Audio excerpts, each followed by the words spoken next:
All right. Your motion to reconvene open. Motion by Chris. Second by Brendan. All in favor? Aye. 7:05.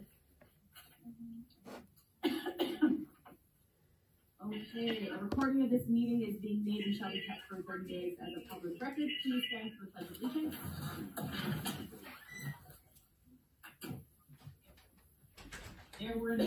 There was nothing determined in closed session.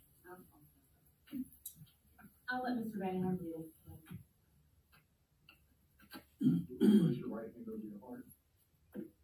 Ready? Begin.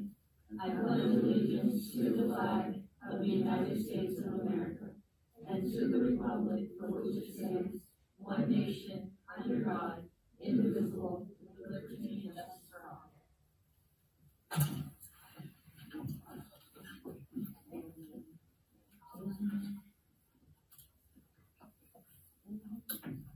Okay, roll call. I am here. Mario is here. Mr. Nicolette is absent. Adrian is here. And we don't have a speaker board member. No, we don't. Is there a motion to approve the agenda? Motion to approve. Motion by Perez, second by Brendan. All in favor? Aye. No. Okay, reports and communications. Syntagic presentation, Alicia Ryan.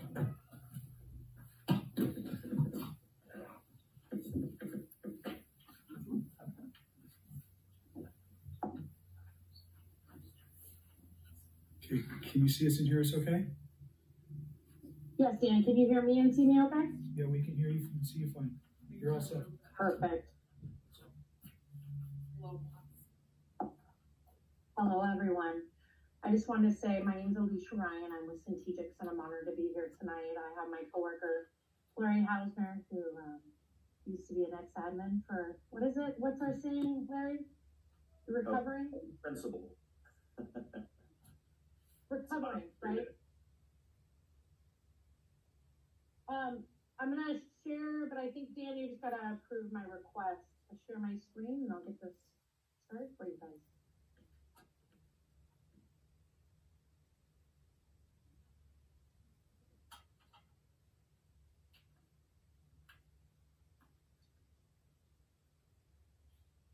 All right, you guys, so to do a little introduction, we are with Syntagics. The nice thing about us is we're in over 47 states across the country. We're over 600,000 badge users across the country. Where we started was our owners out of Parkland. What can we do to make a difference and really to speed up safety, right? Every second counts, and how can we make that happen as quick as humanly possible when something is needed? And I think that's the key. We're over 20, you see a lot of our staff on here, but we're protecting over 10 million people, which I think is critical. How can we speed up and get every second to count? So we're working with a lot of school districts on the West Coast, and one of them, not too far, stone's throw away, is Lancaster, right? Now Lancaster came on as a very reactionary method. The key is what can we do to be proactive and get ahead of these situations, because every second does matter when it comes to a safety situation. So today what we're going to cover is some key topics. Why would you use our system, right? And everybody thinks about Georgia, think about an active shooter, but the reality is so much more happens on a campus every single day, and that's where Crisis Alert comes to the rescue. The other great thing is safety blueprints. I'll discuss that a little quickly, and our visitor management, how it's going to all work together. Now, the key when I say this to people is that so much happens on a campus that you don't hear about on USA Today. You don't see about it in the newspapers, but the reality is over 7,000 heart attacks happen, right, on a campus. Number one death, right? And what happens? What does that have in common with 911 calls? And what does that have in common with this teachers being attacked? Every second counts. How fast can we get to that staff member that needs help as quick as possible? And one thing that always goes unnoticed is the where. Where is this person located, right? And I think that's critical today. So what can we do to get people help as quick as possible and as effectively as possible? Because the reality is students and staff want to feel safe. And what can we do to make a difference in that? And that's why our honors created this, and that's why we're here today to help you guys feel more secure, more safe when you show up to school every day. And the beauty is, there's no charging required. Every single staff member will get this badge. It's extremely lightweight. Every single staff member can wear them. I know, bear with me on the virtual background, but the beauty of this is it's about the size of a business card and very much about similar weight of a business card, okay?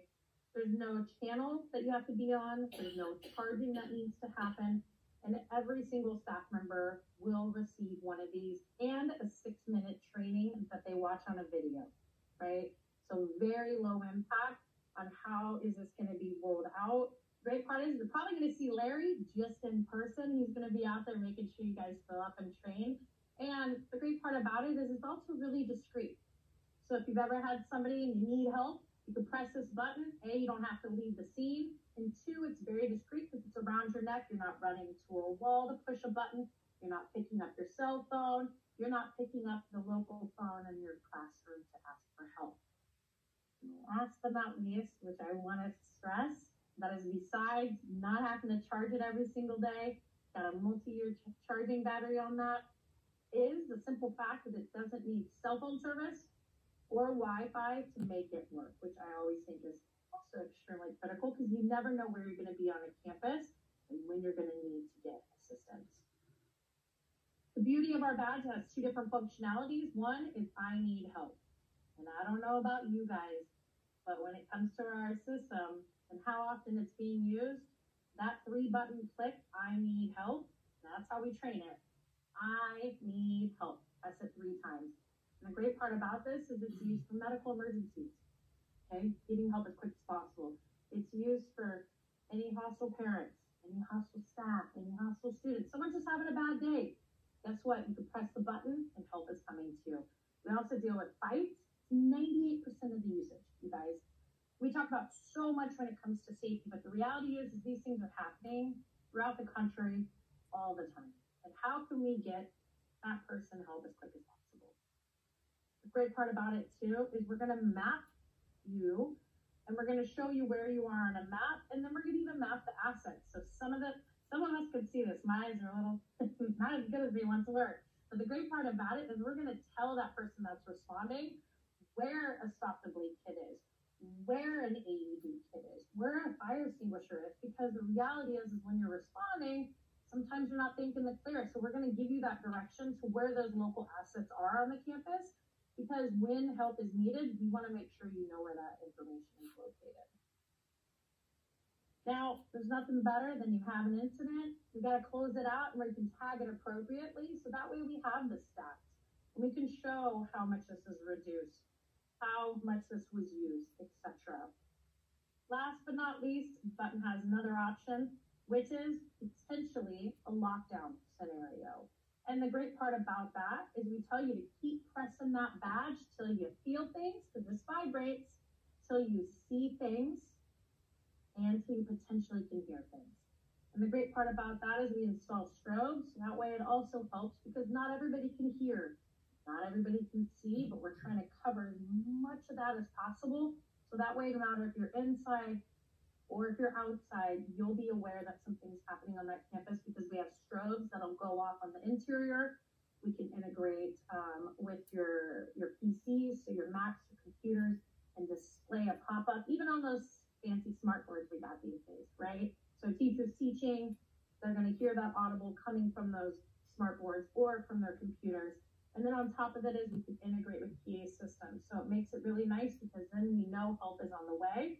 And we also can locate or notify your local law enforcement too.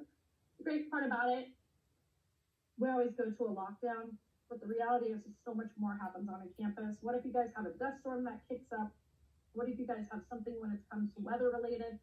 You'll also be able to initiate some more information out to your staff, let them know what's going on. Almost done, I promise, is visitor management. When you guys come on campus, we have a visitor management system. It does sexual background checks. It lists no-go. people that aren't allowed. But the more important thing is your students. If they're late, they're tardy, they can get a tardy pass from us, or they can get an early dismissal pass to make sure everything's communicating and everything's stored. We even have a really cool tool that I love to say. This is going to be our enhanced visitor management. And it's a badge to help us know. So emergency happens on a campus. There's nothing worse if you've ever been on a campus as a visitor. Something's happening, now we'll know where you are on that campus. So that way we can make sure you can get the assistance to be safe and sound during an emergency, which is always critical. That does wrap up my presentation. Is there anything I can clarify to you guys, or is there anything Mary and I can answer? I had a question.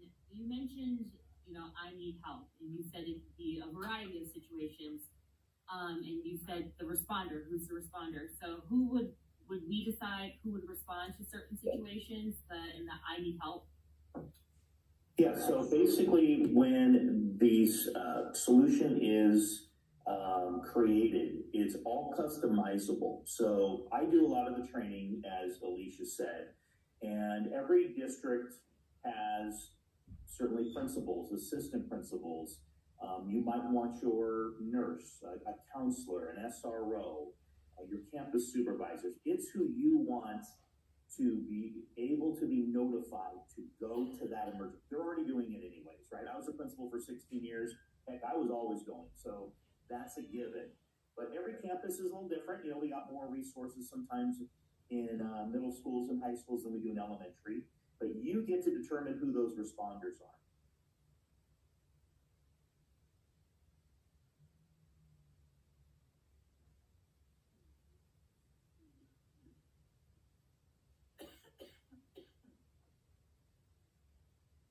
Is there another question? I'm sorry. No. Alicia, I was just telling them that your system was the system used in the Georgia, I understand the Georgia shooting, correct? Yes, ma'am. Yes, ma'am. It was actually initiated before even gunshots went off, and that's what helped speed the process up, because someone saw the signs, they knew to lock down before they even gunshots went off. That's why it protected so many lives. I think that was the most unique scenario I've heard in this industry in a long time. If I may add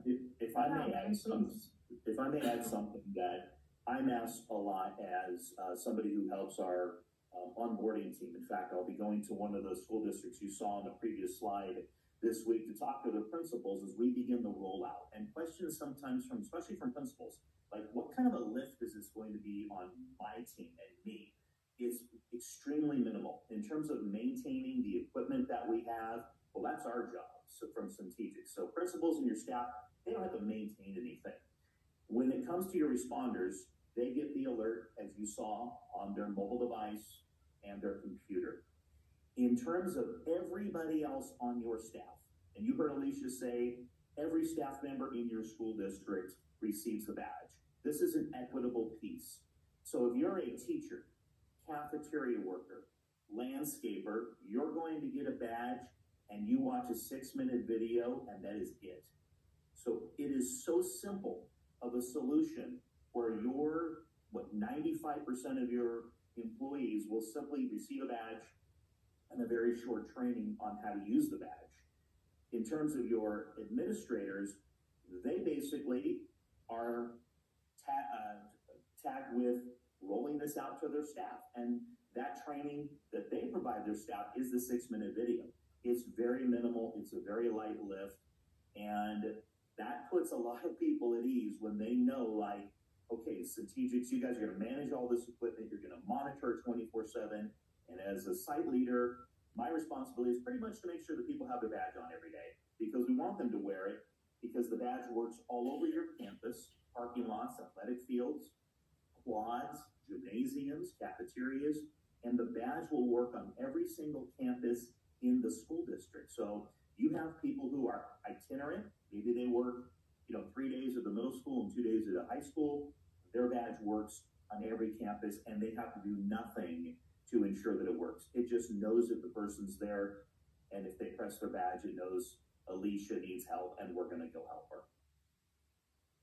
Larry, that's a great point. I just want to add on to substitutes even get a badge. So they show up to get their binder for the day or their keys for the day, and they're going to get a badge that's just going to be labeled sub 1. So you guys are going to also know if your subs need help too, which I also think is extremely critical. Is there anything last that we can clarify for you guys before we jump and let you guys continue? The badge was being used at the Lancaster School District. I would like to have seen like an actual badge here so we can kind of get an idea of how big it is and what it looks like. Yeah. You guys, I'm happy to send you one so I can make that happen. It's about the size of your ID cards if you have an ID card. Yeah. It's a little thicker because, of course, we have point cell batteries in the actual badge. But we have in our training, we have some best practices on how to wear the badge. Typically, we want the user to have it above their waist. And if they have an ID, so if you have an access card or you have a staff ID, it would go over the badge and it usually fits just right over it. So that's the size of the badge. And it's very lightweight.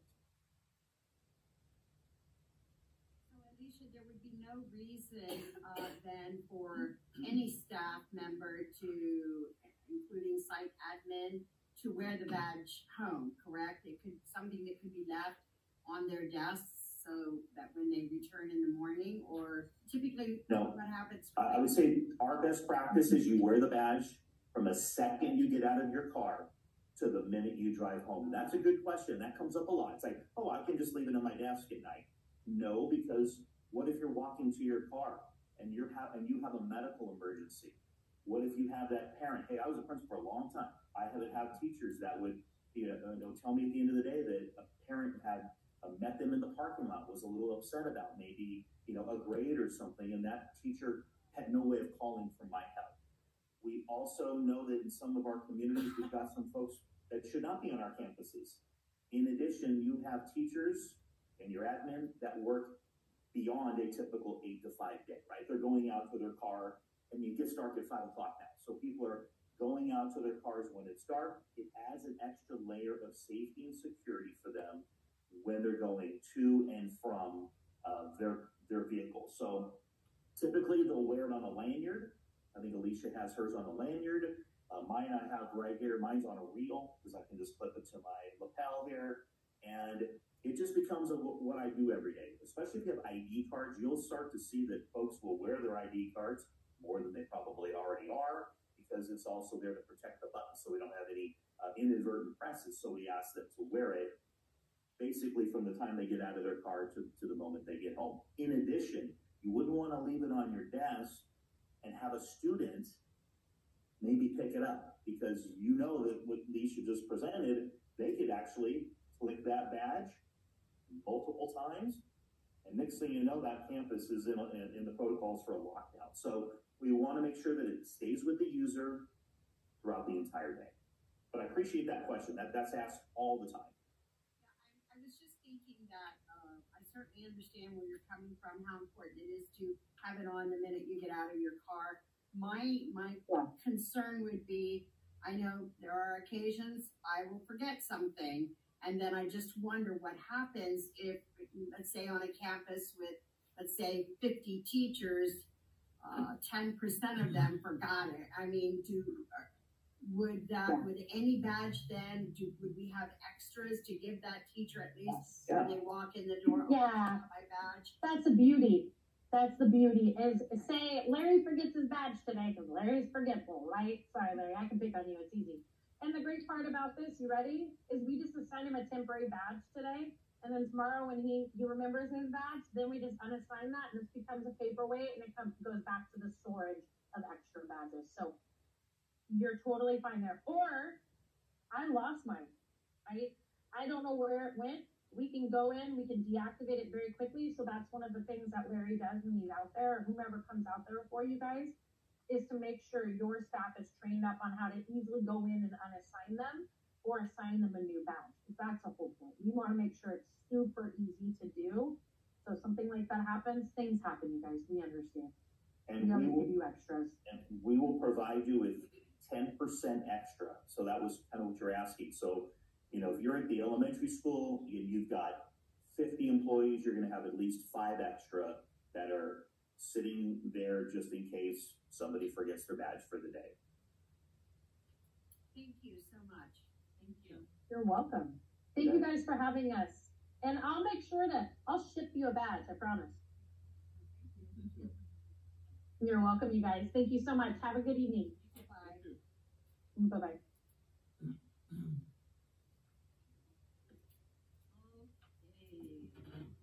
Robotics presentation. Well, let me log in. Are you guys gonna do your PowerPoint first? Yes. Okay. Thank you.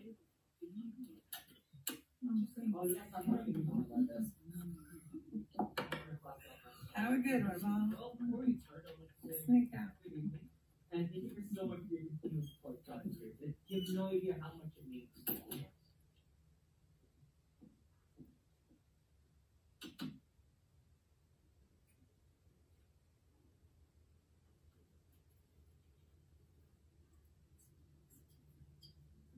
This is our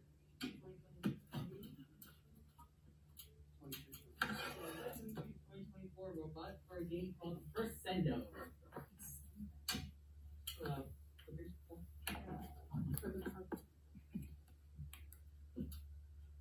So I'm originally the current I'm one of the current manufacturers for this year, as this is. I'm Cal. I'm one of the current technology leads over here.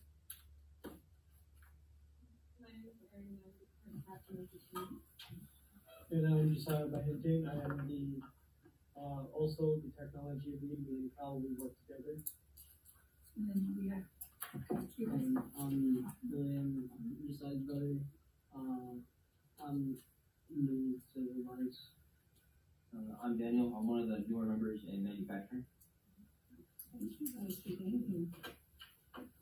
So, for our team, we have a rough average of around 20 members a year with a room that can pretty much comfortably fit around 15 members, which is, as you know, is a pretty big size difference. We're hoping to try to not only increase the amount of members we have on the team. In future years, we would have to have room to accommodate those future members that if we were to get more members. One of the issues that we had last year was communication and efficiency. For some reason, some would get lost along the way, and they would just get put in the back of our mind until inevitable. It was too late. So this year, in order to bring up our productivity and increase communication, we did a little bit of restructuring. Now, we have our sessions are run by 2 members. One is a senior, and the other one, well, a senior member, and the other one is a newer member. Hope to train them up along the way to make sure that they are ready for the role when the time comes.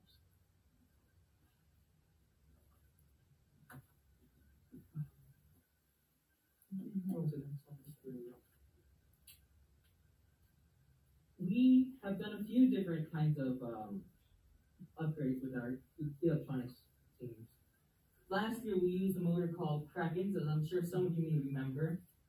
This year we're switching over to something called, last year we used Falcons. This year we're switching over to Krakens.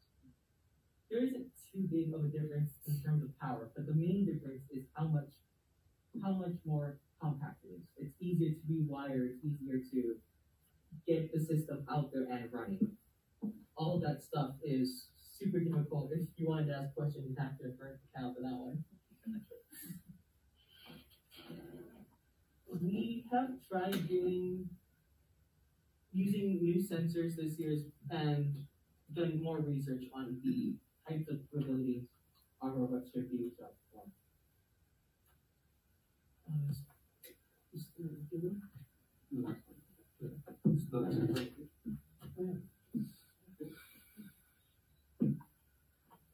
Now, if we would like to get the demonstration started, that'd be great. At this time, I would like to ask members of the board if they have any further questions. I do have a question. So you said we should ask Cal about like the technical difficulties of the Falcon versus the Kraken. So Yeah, so with the Falcons, they were a lot less versatile. They came with wires that were already attached and had a certain length on them, and the only way to extend those would be to attach other wires to them, which isn't a problem. The problem would come with when something happens to that wire and you have to cut that off, that base wire is now a lot shorter and you have a lot less room to work with. With Krakens, you don't have that. You can attach whatever length of wire you want from the start, so it's a lot more versatile in the way that you can augment them onto the robot, and it creates a lot more opportunities with wire management and the electrical layout as a whole. I have a question.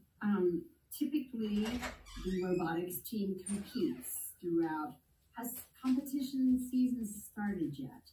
So competition season starts officially January 4th. That's when we started kickoff. So currently we're training 5 new members as well as further expanding our past members' knowledge of leadership as well as just communication further enhance our knowledge. And so when we go into our competition season, we will be that continues on. And the national this year, I think one year it was in, was it Texas? Yes, it's. Is it still in Texas? And you guys, you have to be optimistic maybe this year that. If we're looking at the trends of recent years, our robotics team should be able to have the wits to be able to compete in national leagues or in worlds. Wonderful. I'm excited. And at the thought. Mrs. Gaines, we will definitely make sure that we win the board, know when our competitions are, so we can make sure we. Thank you. So last year you guys went to Eastside and competed, correct? Is that the same robot? Yes, so this is our robot from our previous competition for last year. Okay. We competed in the internship and as well as the regional versions. Awesome. So here's a demonstration of the robot. Hold on. Hold on. Okay. What are you running? I'll run the intake. Make sure your hands. Okay. Go for it.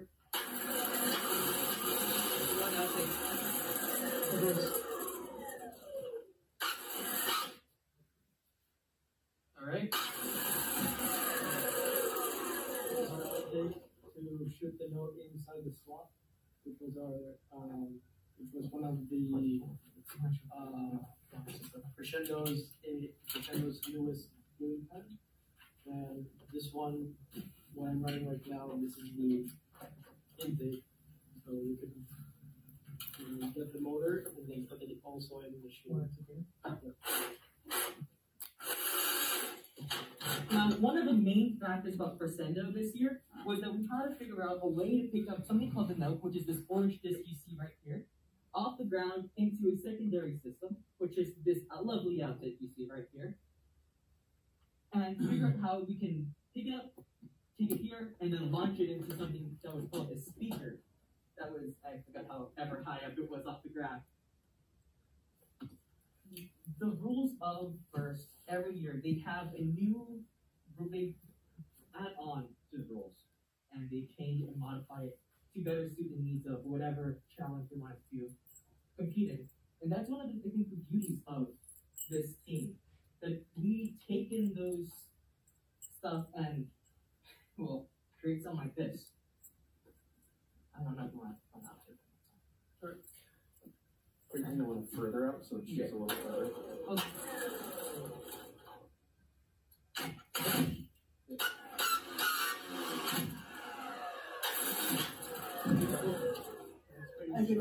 Yeah, we would do it without someone here, but we don't want to shoot a hole in your roof. So Do it. go for it. So No. go for it, man.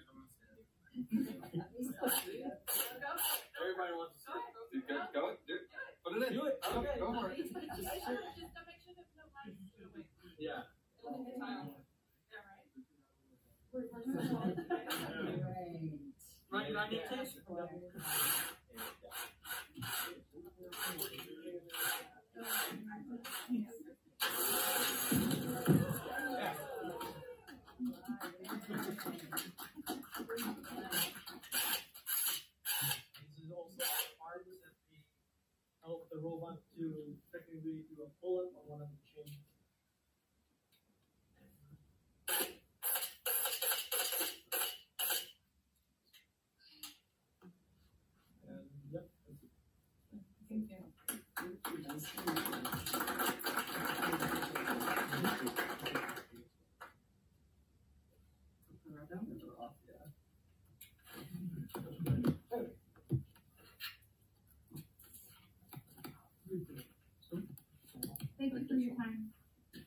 Thank you so much for your time. It's not ready this time, is it? No, it is not. Let's wait for, like, Do we want to go back? no, because go ahead and move it over here. Okay. You might want to just go ahead and pick out the button. Yeah.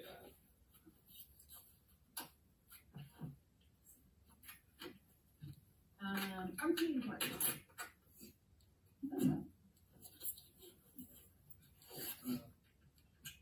Alright, so RTA, on the met today.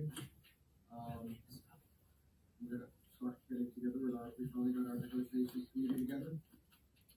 So, everything, December, we're gonna have our first meeting, and then, from there, we'll get together with the school, let them know, it's not a meeting with the district. And 40 people. But no, so we're heading in the right direction with that. Just feel like we now we got everything together. We're on Thursday.